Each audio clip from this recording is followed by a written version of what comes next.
Mungkin timeline kali ini nggak menarik untuk sebagian orang. Karena kali ini kita membahas tentang kartu prakerja yang tidak semua orang butuh. Juga karena sebagian orang dalam pikirannya tentang kartu prakerja itu sudah cenderung menuduh. Tapi nggak apa-apa, kita bahas saja kenapa Jokowi mengeluarkan kartu prakerja di masa wabah ini. Kartu prakerja ini sudah dirancang lama. Waktu kampanye Jokowi sudah bicara tentang kartu prakerja.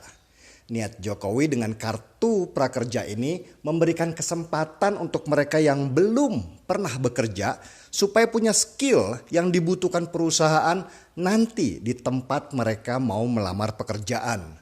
Selama ini banyak perusahaan yang kita tahu hanya mau menerima pelamar yang sudah punya pengalaman. Juga niatnya membangun skill supaya orang siap menjadi wiraswastawan. Jadi calon-calon pengusaha baru di sektor informal.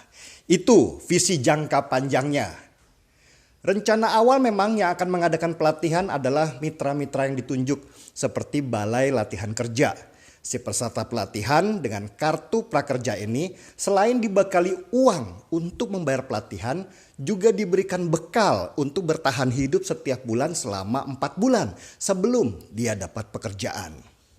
Itu sebelum wabah muncul di Indonesia. Ketika ada wabah, maka peraturan social distancing diterapkan. Kita harus diam di rumah, belajar di rumah, dan bekerja di rumah.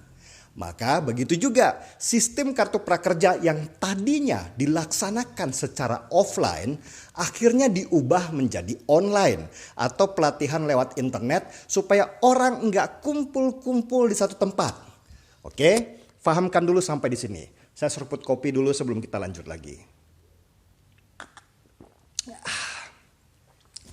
Nah, karena sistemnya berubah dari offline menjadi online, mitra pemerintah yang akan melaksanakan pelatihan pun juga berubah. Kalau offline pakai balai latihan kerja, sekarang online harus pakai perusahaan yang memang menyediakan para pengajar. Seperti Ruang Guru misalnya. Mereka selama ini menyediakan para guru untuk murid yang ingin menambah ilmu. Ruang Guru hanya menjadi mediator saja, menghubungkan para guru dan murid yang butuh. Samalah seperti Bukalapak dan Tokopedia yang bukan toko, tetapi aplikasi yang menghubungkan pedagang dan pembeli.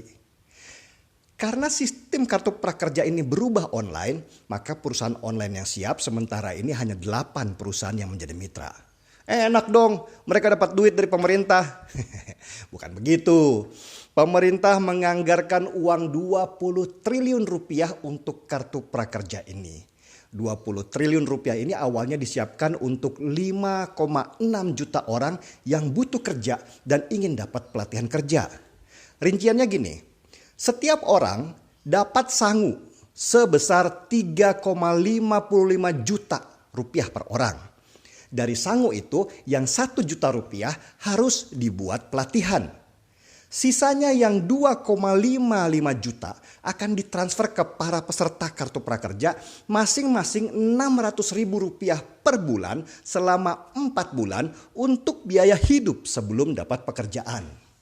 Nah, dana 1 juta rupiah untuk pelatihan tadi adalah hak dari peserta pelatihan untuk membeli ilmu sesuai yang mereka butuhkan.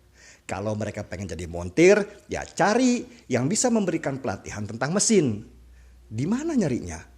Ya di aplikasi yang sudah ditunjuk pemerintah sebagai mitra tadi. Jadi dengan 1 juta rupiah misalnya, kita masuk ke Tokopedia. Di sana kita cari, ada nggak ya pengajar yang sesuai dengan bidang kita? Oh ada. Berapa biayanya? Rupanya 250 ribu rupiah. Oke, kita ikut. Berarti sisa uang pelatihan kita 750 ribu rupiah. Bisa untuk cari pengajar lain sesuai budget yang kita terima. Paham kan? Jadi bukan 1 juta rupiah itu dibelanjakan sekaligus semuanya.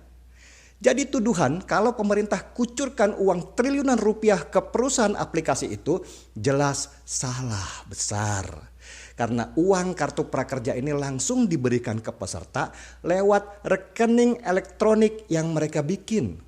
Kenapa harus lewat rekening elektronik seperti OVO, GoPay, atau Li aja?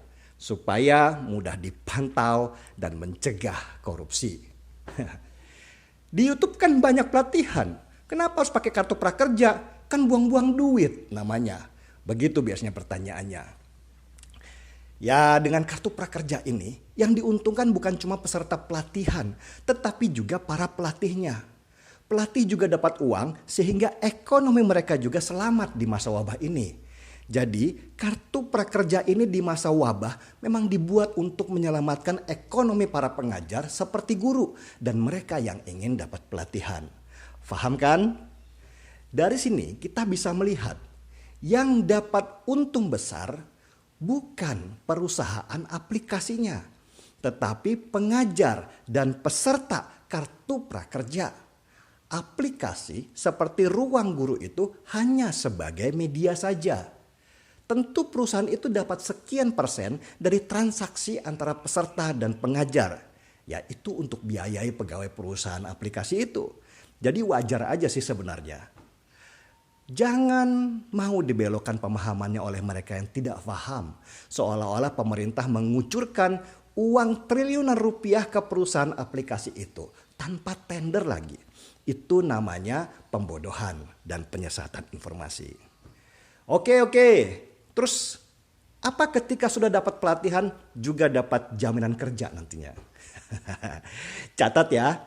Kartu prakerja ini buat menambah skill seseorang, bukan buat orang itu pasti kerja. Karena masalah kerja itu bukan saja masalah skill, tetapi juga masalah mental. Kartu prakerja ini untuk mereka yang masih belum bekerja dan mau mencari kerja. Bukan buat pemalas yang pengennya selalu disuapi tanpa mau usaha. Sekali lagi paham kan? Kalau paham, ayo kita seruput lagi kopinya. Apa? Gimana yang jomblo? Apa ada kartu prajomblo juga? Bro, jomblo itu selain masalah mental juga masalah nasib. Kalau pengen gak jomblo ya kerja. Nanti kalau sudah kerja baru bisa kasih pasanganmu kartu tabungan. Jangan sudah miskin, jomblo pula. Susah banget. Mari kita bongkar semua. Saya Denny Sregar, kita di acara Timeline.